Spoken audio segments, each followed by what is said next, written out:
Bienvenidos, muchas gracias. Muchas gracias por la invitación. Miren, yo me enteré recientemente del evento y me han honrado con esta invitación a poder dirigir unas palabras. Lamentablemente llegué tarde y me he perdido algunas otras, por lo cual pido disculpas. ¿Cuánto tiempo tengo? Más o menos. 10, 15, 20. Bueno.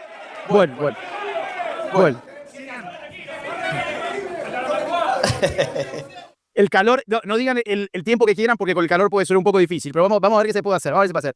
Miren, a ver, vamos a hacer algo, vamos a cubrir algunos puntos. En primer lugar, han pasado menos de un año desde que las ideas de la libertad llegaron al gobierno y miren ustedes todos los frutos que hay frente a nuestros ojos. Ya no es una especulación, ya no es una hipótesis. Ya nadie puede decir que estábamos fantaseando, que estábamos inventando una hipótesis. La realidad está frente a nuestros ojos, nuestros enemigos están cada vez más incómodos de decir que el pasto no es verde o que el cielo no es celeste. Están realmente muy incómodos al punto de que últimamente los estamos troleando por Twitter cada vez que hacen sus malabares tratando de mentirle a la gente. Así es, el dato mata el relato, pero tenemos que empezar a crear nuestros propios relatos y de eso también quiero hablar hoy. Los resultados están a la vista. Los resultados están a la vista, la inflación se está desplomando, la economía empieza a levantar. La pobreza empieza a caer, por más que han tratado de buscarle la vuelta para decir lo contrario algunos meses atrás. La seguridad se ha acomodado, los piquetes han pasado a ser parte de la Argentina del pasado. Ahora, si quieren molestar al pueblo, que lo hagan tranquilitos y desde la calle y que nos liberen, que nos permitan la libertad de circulación como nos ampara nuestra Constitución Nacional. Argentina se ha vuelto tan importante para el mundo en general que hasta el líder del país más importante de todo el globo terráqueo, en términos de PBI y en términos militares, ha reconocido a Javier Milei recientemente como un hombre que ha hecho grandes cosas en muy poco tiempo. Y tenemos 7 años más por delante.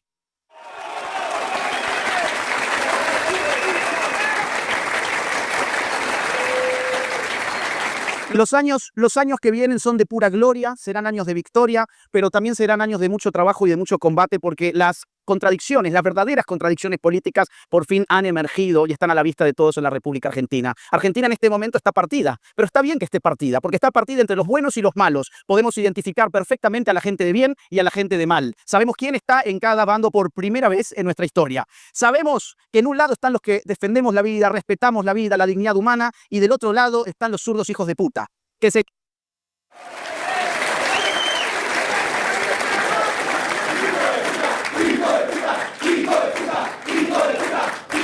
Los zurdos hijos de puta que no tuvieron ningún problema en los 70 para llenar de bombas al pueblo, no tuvieron ningún problema a lo largo del siglo XX para instalar sus dictaduras criminales, que muchas de ellas hasta el día de hoy siguen vigentes. De hecho, Cuba desde el año 1959 hasta la fecha continúa vigente. Venezuela desde los años 90 hasta la fecha continúa vigente. Nicaragua desde los años 80 hasta Corea del Norte. Es decir, cuando uno mira dictaduras, todas son de izquierdas, pero resulta que la izquierda es democrática y respeta los derechos humanos. Entonces, tenemos lo mínimo que podemos hacer con ellos es insultarlos. Y si quieren llorar, que lloren. Es lo mínimo que se merecen.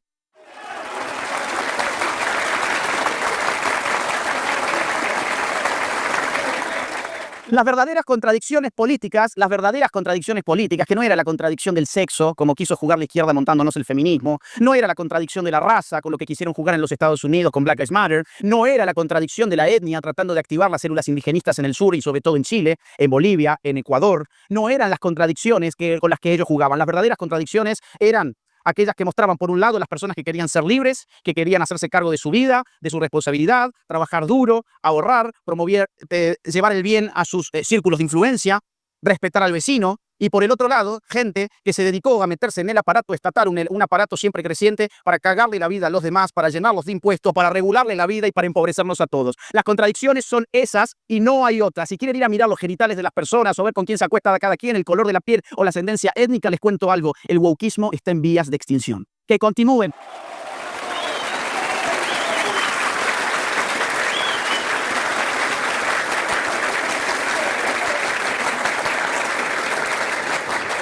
Nuestros enemigos están verdaderamente convalecientes. Acaban de recibir 2 golpes brutales, tres golpes brutales en nuestro continente. En noviembre del año 2023, la victoria del Jabo en Argentina. Inesperada por nuestros enemigos.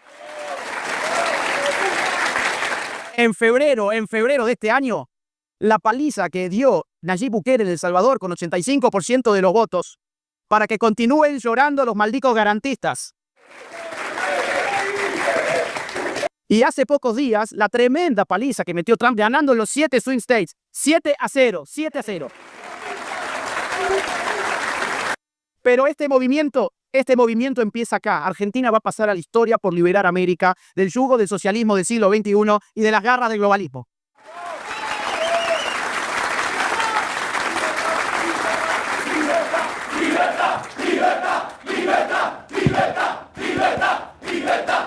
Miren, las cosas pintan bien.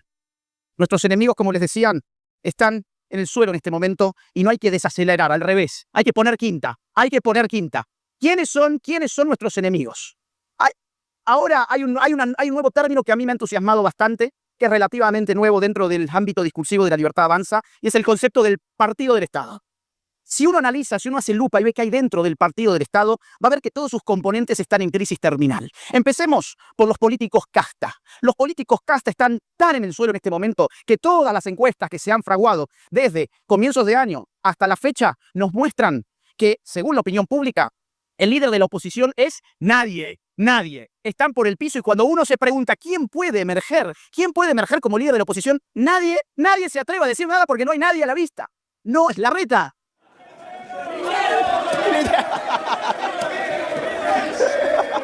Pichero, pichero, pichero, pichero.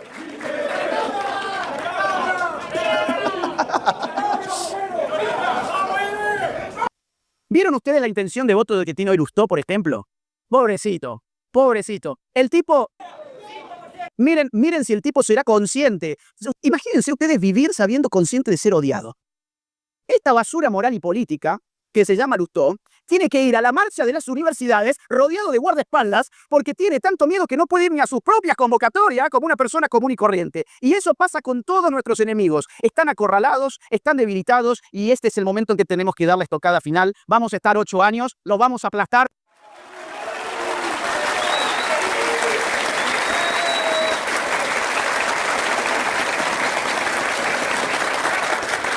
O miren a la yegua hija de puta, por ejemplo. Segunda sentencia. ¿Eh? La queremos. La queremos.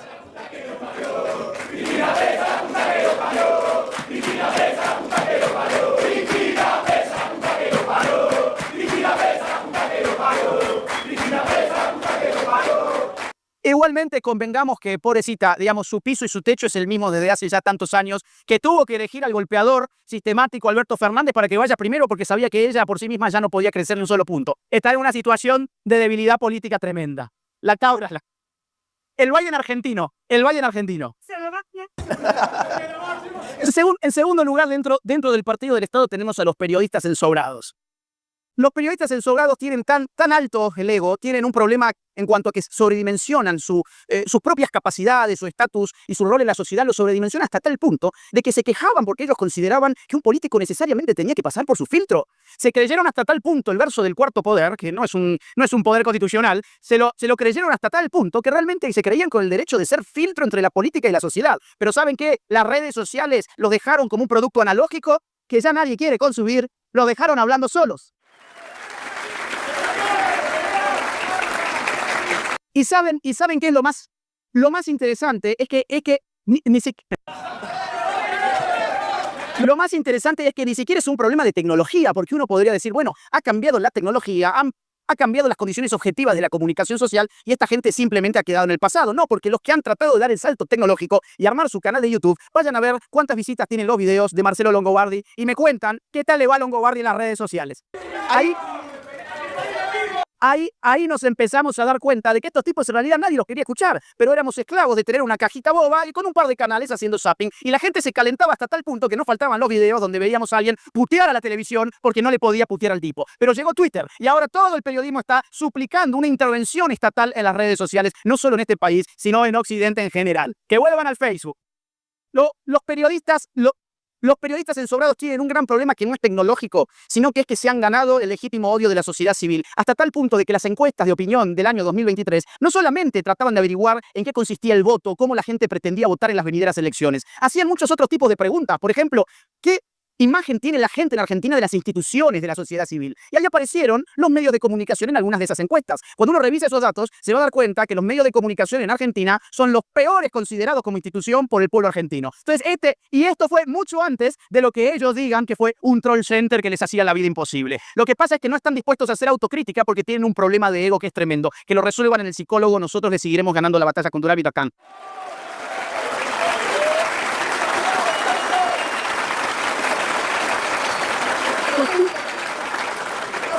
Si seguimos haciendo lupa, vamos a encontrar otro grupo. Teníamos a los políticos cata, los periodistas del sistema, los periodistas ensobrados, y aparecen por ahí unos señores que dicen ser los representantes de los trabajadores, pero son unos gordos gigantescos que en su puta vida laburaron de verdad.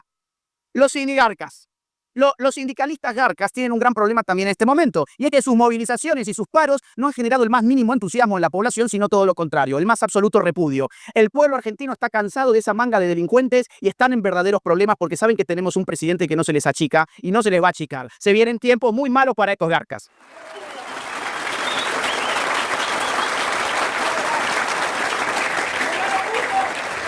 ¿Y qué decirles si seguimos haciendo lupa y encontramos por allá a los empresarios? A esos falsos empresarios que no ganaron su dinero con arreglo a las leyes de la economía libre, sino que ganaron sus fortunas aliándose con toda esta tribu de impresentables que acabamos de mencionar recién. Ellos, que eran fundamentalmente, por ejemplo, los que estaban metidos en el tongo de la obra pública, en este momento tampoco saben para dónde disparar. Están todos incinerándose, están todos viviendo sus últimos suspiros. Además tenemos a los economistas chantas, a esos economistas que ponen cara de tipos versados en la televisión, que ponen...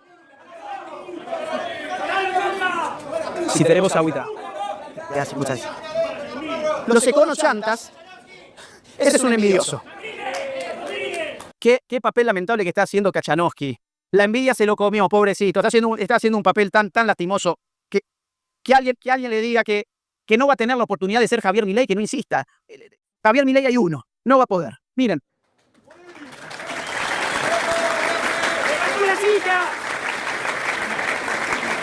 Toda esa gente ha perdido toda credibilidad.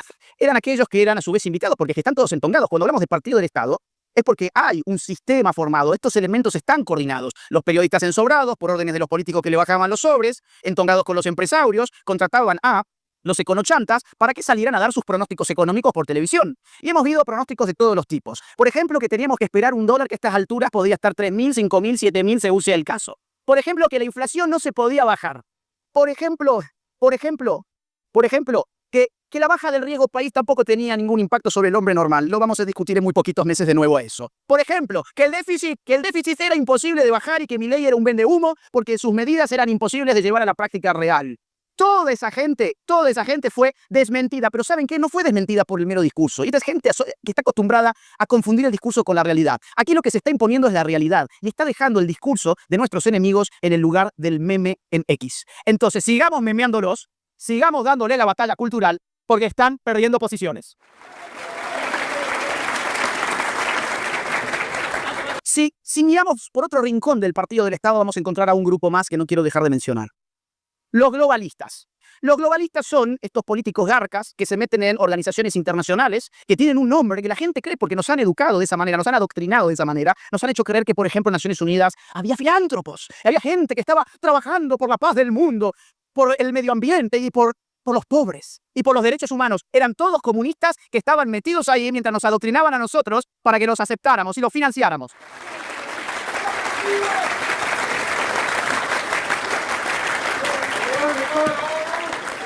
Están metidos en la ONU, están metidos en OEA, están metidos en la Comisión Interamericana de los Derechos Humanos, que por cierto, les cuento, tengo información de adentro, de la CIDH, de que hay gente ahí que ya está esperando a ver en qué momento puede haber represión en Argentina para acusar a Javier Milei de violar los derechos humanos. Nuestros enemigos están agazapados en organismos internacionales que son realmente muy peligrosos, pero Javier Milei ya ha tomado conciencia de esto, por eso nos sacó recientemente de Agenda 2030 y del Pacto 2045.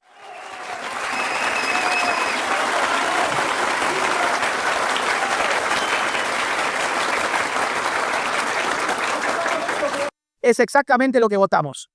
Si repasamos el partido del Estado, políticos garcas, periodistas ensobrados, empresarios, sindicalistas garcas, globalistas, econochantas, pseudointelectuales del sistema, ese es el partido del Estado. Y nosotros, muchachos, ¿qué somos? Somos el partido de los trabajadores. Somos el verdadero, no los zurdos que dicen que son el Partido de los Trabajadores y no labura ninguno.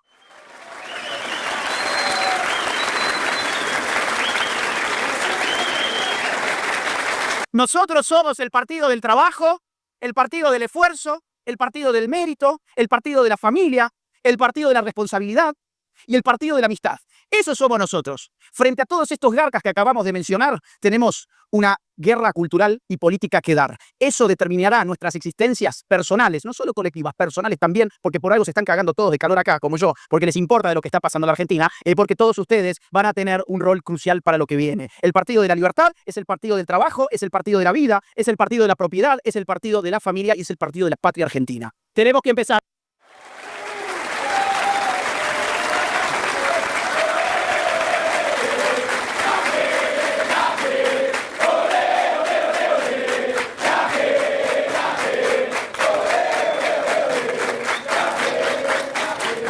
Lo que viene son tiempos de gloria, dije, pero también son tiempos de lucha. Hay un concepto que fue recuperado por lo que por economía de términos podríamos decir la derecha o la nueva derecha, porque aquí hay que ser justos. Aquí habemos libertarios de pura cepa, habemos conservadores, habemos patriotas, y cada vez la buena noticia es que estamos más hermanados que nunca y que estamos todos tirando para el mismo lado.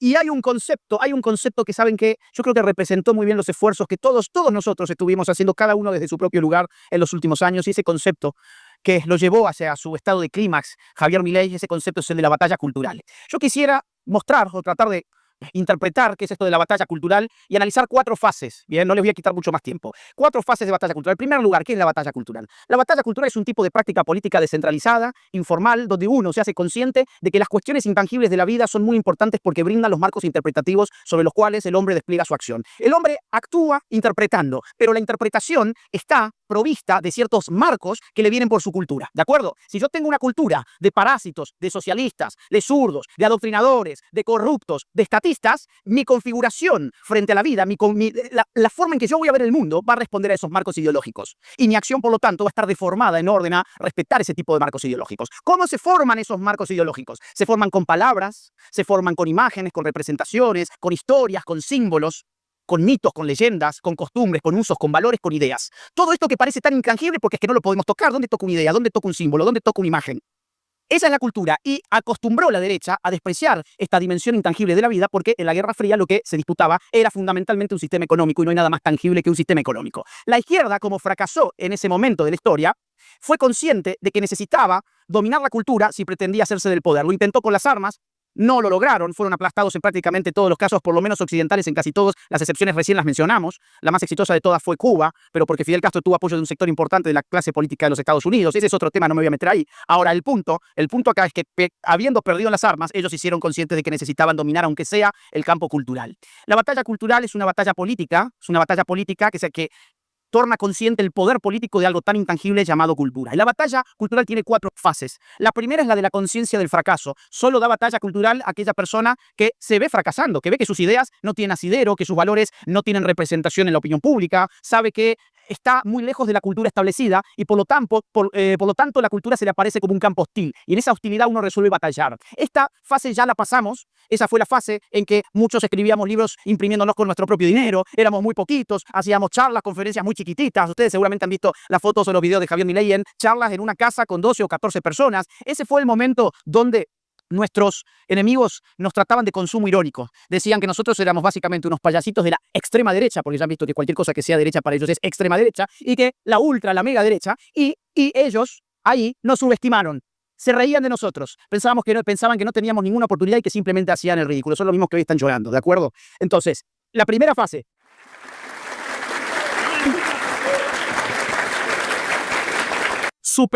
Superamos la primera fase, empezamos en una segunda fase que podemos llamar la fase de la afirmación. En la fase de la afirmación, el grupo empieza a crecer un poco más y la sociedad se empieza a formar una parte todavía pequeña, pero una parte al fin que demanda representatividad política para esa serie de valores, de costumbres, de ideas, de usos, de morales. Esa fase ya pasó también, fue el momento en que Javier decidió dar el primer salto a la política y ganó su lugar en el Congreso de la Nación. Ese fue un año muy duro, pero ahí empezamos a ver resultados. Miren, la tercera fase, ya voy cerrando, la tercera fase es la que podemos llamar la de la consolidación y la de la victoria política. En la tercera fase nuestras ideas ya empiezan a disputar a tal punto la hegemonía cultural que nos convertimos en una opción políticamente viable a nivel nacional. Empieza la gente a mirarnos como una alternativa real. Nuestros valores empiezan a disputar realmente con los otros. El valor de la libertad contra el valor del estatismo. El valor de la propiedad contra el valor de los parásitos. El valor de la familia contra el valor de los pervertidos sexuales que quieren reventarle la cabeza a los niñitos en la provincia de Buenos Aires con esos manuales de mierda que les llegan.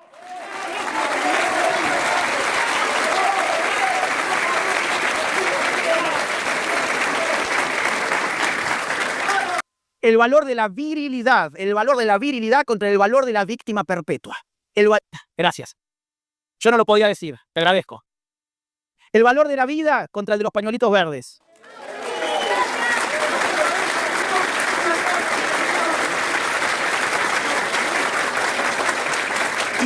Y esa alternativa cultural empieza a acelerar a fondo, se convierte en una alternativa política nacional y te llega, sin darte cuenta, un noviembre 2023 y una verdadera paliza electoral contra el maldito de Massa, CFK, Alberto Fernández y toda esa runfla inmunda. Entonces, esa fase ya pasó, esa fase se consolidó. Ahora toca la última, muchachos. La última es la de la hegemonía. La última es la fase de la hegemonía y por eso estamos acá cagándonos de calor hoy. Por eso estamos acá.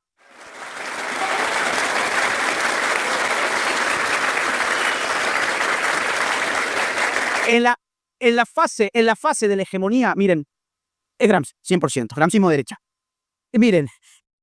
Miren, no cometamos el error de Chile. En Chile pensaron que porque la economía marchaba bien, la izquierda nunca iba a lograr absolutamente nada porque el chileno simplemente podía mirar a Cuba o a Venezuela o a Nicaragua para darse cuenta de que no quieren cambiar el modelo chileno. Mentira. En Chile la izquierda hizo tal batalla cultural que le terminaron destrozando el sistema político, incluso jurídico. Todavía está, digamos, en un gris muy raro el tema de la nueva constitución. Lo intentaron 2 veces, vamos a ver en qué ha quedado todo eso. Y todo eso pasó sin que en Chile tuviesen ni una hiperinflación, ni una crisis de empleo, ni una caída del PBI. No pasó nada de eso y sin embargo se convirtió en una verdadera revolución por izquierdas. ¿Por qué? Porque la izquierda estaba dominando a través de universidades, colegios, televisión, redes, la opinión pública y la cultura chilena. La estaba degradando mientras la economía estaba funcionando y eso generó un cortocircuito político que incendió Santiago. ¿De acuerdo? Nosotros no podemos pasar por eso. Si vienen, y Dios quiera, y parece que será así, grandes tiempos de bonanza económica en Argentina, por favor no nos durmamos en los laureles. No pensemos que el pueblo va a entenderlo todo simplemente porque puede cambiar su iPhone una vez por año. ¿De acuerdo? Lo que necesitamos...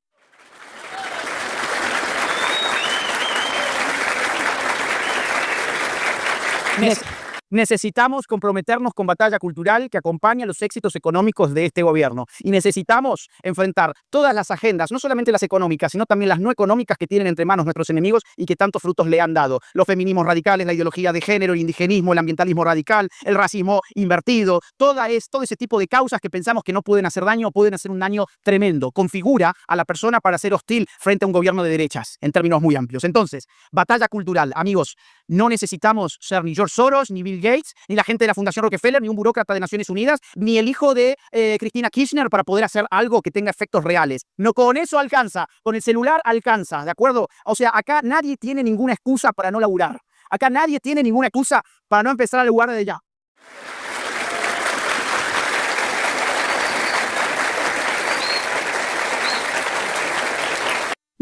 Los que tengan familia, den batalla cultural en su familia, influyan sobre sus parientes, influyan sobre sus amigos. Los que van a la universidad, armen centros de estudiantes. No importa si son minoritarios, siempre vamos a empezar siendo minoritarios. Así hemos empezado y así hemos llegado donde estamos hoy. No decaigan, no se frustren. Miren, la única forma de avanzar es cada vez que te caigas te pones de pie y seguís adelante. Hay que meterse en las universidades, hay que meterse en los colegios, hay que meterse en el ámbito de la cultura, hay que meterse en el ámbito de los libros, hay que meterse en el cine, en el teatro. Obviamente todo con fondos privados porque no somos como ellos. No somos como ellos.